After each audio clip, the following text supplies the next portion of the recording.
Napoleon shakes the Pope during one negotiation so hard that buttons fly off his cassock. No way. Yeah, the So he Pope tried to actually said this. physically intimidate him too. Yeah, clearly. Which must have been quite a sight, because Napoleon was average height, but apparently the Pope was slightly taller. Oh. So it would have been quite interesting to see a smaller man shake a taller one. But in June, when the Papal States are fully annexed to France, during the night of the annexation, big manifestos are nailed to every church in Rome, the main basilicas. And this states that those responsible for the violation of the Pope's territory are excommunicated. Now, I think the historians really disagree on this, but I think it's ridiculous. They say, well, Napoleon's not named in the excommunication. But who else is responsible for the annexation of Rome if it's not Napoleon? Who is it? He's basically being excommunicated by the Pope. And at this point, Napoleon sends a series of letters to Murat, the King of Naples, and the governor of Rome, Mioli, basically saying, if the Pope misbehaves, he might be taken to a place of greater safety. It's all very ambiguous, but I think the sense is clear. And this takes us to something which hadn't really happened since the medieval period, or well, actually since the removal of Pius VI during the French Revolution, in which it's decided that the Pope is going to be removed from Rome. So the decision is taken to remove the Pope. And like all good military men, a specialist is called in, a guy called Etienne Radet, who had huge experience, not just of warfare and the Revolutionary Wars, but he was the head of the gendarmerie and especially special operations. He was an expert in catching what I guess we call today heads of organized crime, bandits and brigands, and he was really good at it. So he's asked to come up with a plan to remove the Pope in a way that nobody notices. To kidnap a pope, as your book says. To kidnap a Pope. Yeah, I think it's a kidnapping. Some people have said, well, it's not a kidnapping, it was a transferal. No. Removing somebody against their will is kidnapping. I'm sorry. Yeah, I think that's a true definition. That's not a transferal. There are a number of very sort of right-wing French scholars who don't like it being called a kidnapping, but it is. So Radet spends weeks figuring things out. He's also finding traitors in the Pope's own entourage. And basically the plan has to be made of how to get into the Quirinal in the middle of the night. And one useful piece of intelligence is that the Pope's guards go to bed at 2 a.m., which is probably unwise from a security perspective. And Radet decides that he's going to divide his forces into three. The main force is going to wait outside of the main gate of the palace. They're going to congregate there at around 3 a.m. One force under his deputy, Colonel Sillery, is going to go into the gardens of the Quirinal, find some open windows, and get in through there, whereas Radet himself is going to scale the roof of the Quirinal and meet Sillery, and they're both going to flood the main courtyard, open the doors, and then grab the Pope before anyone can notice. It sounds great, but before the invention of night vision, from Greek antiquity, military experts had advised against nighttime operations because you can't see a damn thing. So the group that goes into the Vatican gardens realizes the shrubs and the plants are huge. They get lost. They find it difficult to find the open window they thought would be there. And for Radet, things don't go much better because he clearly bought his equipment from a dodgy Roman dealer. Because he's climbing the ladder to get onto the roof and suddenly hears some really disconcerting sounds. And the ladder disintegrates under him and he falls on top of his own men. So let's say the plan is not really going as it should, because within the palace they hear all of this noise and they start ringing the bells of the palace, and all of the church bells of Rome suddenly, realizing there's an emergency, start ringing. And people are coming out of their beds looking around. Radet, clearly not a man to be intimidated, picks up an axe, goes to the main gate of the Quirinal and starts throwing blows of the axe against the main gate, which the Pope had reinforced with iron. So he's making himself very sweaty in the middle of a July night. Mm-hmm. Eventually, Colonel Sillery opens the main gates as he's found his way through the gardens, and the troops proceed into the Quirinal. At this stage, they meet the Swiss guards, who are in full battle array, and Rade wonders, is this where there's going to be an actual fight? And the Swiss guards ruin it all, or are very disappointing. They just surrender, because the Pope has said, no blood should be shed. We don't have the military means to resist. Actually, Pius XII had given the same order in case Hitler had tried to kidnap him. I've recently discovered this through some new research. Oh, wow. So suddenly, Rade enters the throne room, which is in darkness, but he sees a side corridor with a light. And one of the papal ushers asks him why he's here. Not an unreasonable question, given that it's 2:30 in the morning. It's a fair question to ask. Yeah. And he says he would like to see the Pope. And he enters the Pope's study, and not only does he find the Pope sitting at his desk, but 2 cardinals on either side. And again, the Pope asks the very reasonable question, why do you trouble my sleep? It's almost like a scene out of Dracula or something. Yeah, Game of Thrones. Yeah. And Rade says, I fear that I have been asked to intimate to your holiness that you must renounce the sovereignty of the Papal States. And according to reports, the Pope said, I cannot, I will not, and I should not. At which point Rade says, it is my unfortunate duty then to transfer you to a place of greater safety. And he asks the Pope, what does he require? And the Pope, being a good Catholic, says, only my rosary beads and my breviary, which is a book of prayers that priests have to say every day. Okay. It's not like the Bible, it's something different. It's different from a Bible. It's got the daily prayers and cycles of prayers that at different points of the year priests have to say. Okay. In the courtyard, Rade's troops are presenting like an honor guard. But I think where it's clear that the Pope is a prisoner, that the carriage door is locked from the outside.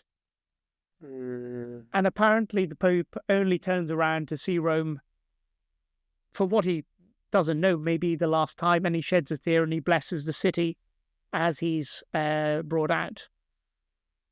The Pope has a very difficult journey. He's first taken to Florence, where Napoleon's sister says, oh dear, we don't want him here. It'll only cause trouble. He's then taken to Turin, and Napoleon's brother-in-law, Prince Borghese, says, oh God, we don't want him here.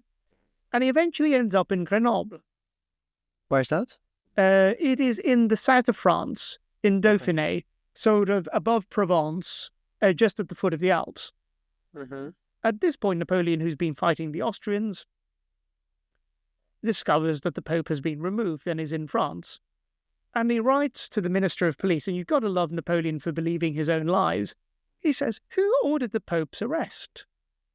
That really wasn't necessary. But he actually concludes the letter, well, what's done is done. He actually does say this verbatim. Why do you think he's still playing it like that? Why didn't he just admit it in the letter? Because he realized that the part of Europe he contained must have been at least 70% Catholic. That this was going to cause trouble. Yeah. That he may have bitten off more than he can chew. Because, wasn't it Stalin who, according to legend, said how many divisions the Pope has?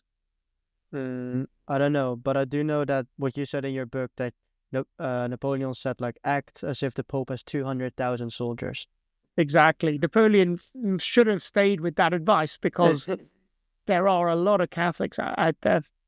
So Napoleon orders that the Pope be taken to Savona, which is to the west of Genoa, a quiet commercial port city that was beyond its glory days, and that the Pope should be kept in the bishop's palace there until the Pope was willing to be more reasonable. So that is the story of the kidnapping. And so I guess maybe to make a long story short, what happens while the Pope is Napoleon's guest from 1809 till 1814? It's a long time. Yeah. To be a prisoner. Napoleon basically wants the Pope to abdicate his territorial sovereignty over central Italy, but also to accept Napoleon's untrammeled power to appoint bishops. And the Pope refuses to play ball on both scores. He won't confirm Napoleon's appointees. Not only that, but he's able to smuggle out of Savona, through little scraps of paper, his excommunication of Napoleon and his condemnation of Napoleon's candidates to become bishops. And this leads to a lot of frustration between him and Napoleon. Napoleon even tries to convene a church council to short-circuit the Pope's powers. That doesn't work. And eventually, in 1812, just as Napoleon is invading Russia, the Pope is moved from Savona to Fontainebleau, south of Paris. The Pope, clearly, who's been in basically virtual isolation and has been under a lot of stress, is not well. And as he's crossing the Alps at the monastery of Montcheny, the soldiers guarding him are worried he might die. And I've always wondered, I mean, one shouldn't really do this as a historian, but imagine the Pope had died in Napoleon's custody. Well, how different would the history of the Catholic Church have been? I mean, how different would the life of Napoleon maybe even been? I don't think they'll even have sent him to exile. They probably would have executed him instead. Who knows? I mean, it would have been seen as a terrible crime, but I imagine that we might have ended up having two popes. You think so? Why do you say that? Napoleon would have had a bishop loyal to him elected pope, or a cardinal loyal to him, and the rest of Europe would have had another one. And that could have been like a long rivalry that ends up like staying for like 200 years. Who knows? Yeah, it could have been quite an interesting dynamic, because naturally this didn't happen. Pius VII did live on, and he eventually reached the palace of Fontainebleau. And the person who's my slight personal hero in this is the concierge of the palace, who refused to open it up because he hadn't been told the Pope was arriving, which gives you an idea of what the perfect Napoleonic bureaucrat was like. I've not been given orders, I can't do anything. But eventually, the Pope is going to spend 2 years in this palace. Until 1813, when for the last time he meets Napoleon, who's physically changed a lot. The military victories, the battles, and also his health means he's balding a bit more, he's put on more weight, and he's looking tired. But then again, so is the Pope. He's had 5 really bad years as well as the guest of the French. And here, bullied by the Pope, and apparently Napoleon shakes the Pope during one negotiation so hard that buttons fly off his cassock. No way. Yeah, the so Pope he tried to actually said this. physically intimidate him too. Yeah, clearly. Which must have been quite a sight, because Napoleon was average height, but apparently the Pope was slightly taller. Oh. So it would have been quite interesting to see a smaller man shake a taller one. But the Pope basically agrees to something known as the Concordat of Fontainebleau, which sees the Pope renounce the Papal States and to also delegate his authority to appoint bishops. He delegates that to archbishops. Okay. I don't think that agreement is that important, because within 3 months, the Pope retracts it and says he didn't do it very freely. And ultimately, Pius's determination not to bow down to Napoleon's bullying, to his demands, pays off. Because when the French Empire collapses under the weight of military defeat and, let's say, imperial overstretch and too grand imperial designs, the Pope is eventually restored to his dominions. And I think that years ago, historians used to say the Pope liked to forgive and forget. Oh no. Revenge is there in Pope Pius's behavior. He doesn't forget the people who betrayed him or mistreated the church during his last years. Because eventually the empire falls, and he gets sent to Elba, if I'm correct. Elba? First, yeah. And then he comes back. What happens with the Pope? Like, do they get back in contact again? Like, hey, long time no see, or... Well, initially, they were worried. When Napoleon escapes Elba, they say, God, there are rumors he might land in in Italy. Mhm. So the Pope and the cardinals leave Rome. Oh, They decide not to wait for him this time. no, they've learned from their mistakes. Yeah, they've learned the lesson. If you're being invaded, run. And they decide to go around Genoa to see what is going to happen. But no agreements will be made with Napoleon. Okay, clear. Napoleon tries to get some bishops on side during the 100 Days, but he's much more radical than he had been during the 100 Days, and the jargon coming out of the regime is much less sympathetic. I found files in the National Archives where priests are really being inconvenienced, not harmed physically, but kept under surveillance. One really wonders if Napoleon had survived, which was an impossibility, really, given the military odds facing him, but whether his regime had turned to a more rabid form of anti-clericalism at that point. He really doesn't seem to have much time for priests during his brief 100-day reign just before Waterloo. Yeah, what could have been is like maybe the first couple of years until the empire is back to stability again. He might have acted that way, and then slowly, just like the young Napoleon already saw, is that Christianity is needed, God is needed in a society that really wants to function to the best of its ability. Napoleon III, his nephew, certainly learned the lesson. He had very good relations with the Catholic Church. Oh, wow.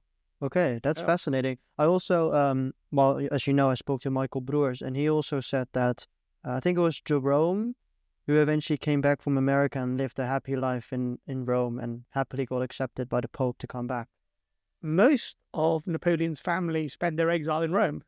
The Pope treats the Bonapartes quite well. Yeah. It's just Napoleon itself he didn't really like. Yeah, well, who can blame him? I don't think I would have liked Napoleon if he did that to me. But in 1819, his mother is given permission to send Napoleon stuff she thinks he might need. And when the boats unloaded at St. Helena, to his surprise, she sent him 2 Corsican priests. Oh, no. So, and apparently Napoleon actually didn't mind that much because he wanted to die with the appearance, at least, of being a practicing Catholic. Which I suspect, although we've lost this source, that he probably confessed and was reconciled to the church at the last moment.